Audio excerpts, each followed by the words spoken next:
தமிழ் குடலின் அன்பான வணக்கங்கள். PGTRB exam date வந்துருச்சு. ஒரு சில நம்ம வியூவர்ஸ் சிலபஸ் கேட்டிருந்தாங்க. சிலபஸ் மட்டும் சொல்லிடலாம். அழகு 1 மொழி வரலாறு, அதில் துணைத் தலைப்புகள் பார்த்துக்குங்க.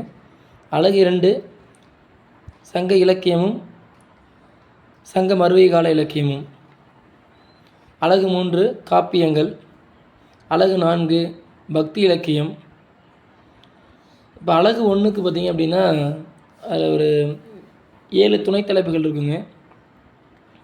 அது நீங்கள் ஒரு 5 நாட்களுக்குள்ளே படித்து முடிக்க முடியும். அதே போல் அழகு 2 ஏற்கனவே நம்ம இந்த வீடியோ போட்டிருக்கோம், ஒரு 7 நாட்கள் ஆகும் இது. அழகு 3 பார்த்தோம் அப்படின்னா இந்த பகுதி படித்து முடிப்பதற்கு ஒரு 6 நாட்கள் ஆகும். பக்தி இலக்கியம் இந்த பகுதி படிப்பதற்கு ஒரு 7 நாட்கள் ஆகும்.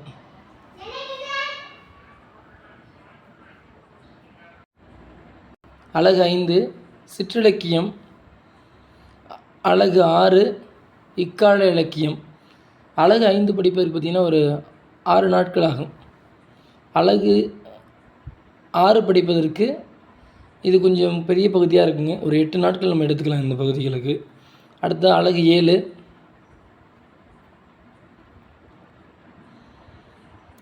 இலக்கண பகுதி. இலக்கண பகுதி நம்ம இதுவுமே கொஞ்சம் கூடுதல் நேரம் எடுத்துக்குங்க. ஒவ்வொரு பகுதியும் நம்ம பார்ப்பதற்கு 2 நன்னூல், எழுத்து, சொல் இதெல்லாம் பார்க்கும்போது ஒரு 10 நாட்கள் இந்த பகுதி நம்ம எடுத்துக்கலாம். அடுத்ததாக அழகு 8 திறனாய்வு. இது ரொம்ப எளிமை, ஒரு 4 நாட்களில் முடிக்க முடியும். அடுத்ததாக அழகு 9 நாட்டுப்புறவியல். இந்த பகுதியுமே கொஞ்சம் எளிமை தாங்க, ஒரு 3 அல்லது 4 நாட்கள். அடுத்து அழகு 10 தமிழோடு தொடர்புடைய பிற நூல்கள். இந்த பகுதிக்கு ஒரு 4 நாட்கள் நம்ம நேரம் எடுத்துக்கலாம். ஒட்டுமொத்தமாக பார்த்தோம் அப்படின்னா ஒரு 50 நாட்களுக்குள்ளே இந்த பகுதிகளை நம்ம படித்து முடிக்க இயலும். அடுத்து தான் இருக்கின்ற மீதி 20 முதல் 25 நாட்கள் இருக்கும். அந்த நாட்களில் திரும்ப நம்ம என்ன பண்ணுவோம், ரிவிஷன் திருப்புதல் மேற்கொள்ள வேண்டும். இந்த 50 நாட்கள் படிக்கும் பொழுது ஏற்கனவே நம்ம சொன்னது போல் குறிப்பேடு எடுத்து படிங்க. அதுதான் மிகச்சிறந்ததாக இருக்கும், நமக்கு நினைவில் அதிகமாக வரும். அடுத்து இதில் குறிப்பிட சொல்லும்போதே இலக்கண பகுதிகள். இலக்கண பகுதிகள் மிக தெளிவாக இருக்கணும். ஏன்னா பெரும்பாலானவர்கள் இலக்கண பகுதியில் கை வைக்காமலே வருவாங்க. நம்ம இலக்கண பகுதியில் எடுக்கிற மதிப்பெண் தான் மற்றவர்கள்ட்ட நம்ம அதிகமாக மதிப்பெண் எடுக்க முடியும். அந்த இலக்கண பகுதியில் அதிகமாக கவனம் செலுத்துங்க. பொது அறிவு பொறுத்தளவுக்கு 10 மதிப்பெண். கடந்த 6 மாதங்கள் ஜனவரி 2025 முதல் ஜூன் அல்லது ஜூலை லாஸ்ட் வரையும் வச்சுக்கோங்க. இந்த 6 அல்லது 7 மாதங்கள் உள்ள நாளிதழ் செய்திகளை நீங்கள் குறிப்பெடுத்து வச்சுக்கிங்க. இதிலிருந்து நிச்சயமாக 8 மதிப்பெண் வருவதற்கான வாய்ப்புகள் மிக மிக அதிகம்.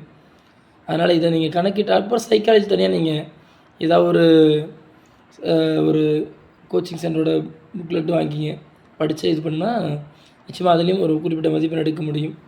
இவ்வாறு படித்து மதிப்பெண் எடுக்கும்படி உங்களை அன்போடு கேட்டுக்கொள்கிறேன். இந்த சிலபஸை தொடர்ந்து பார்த்துக்கொள்வோம். நன்றி.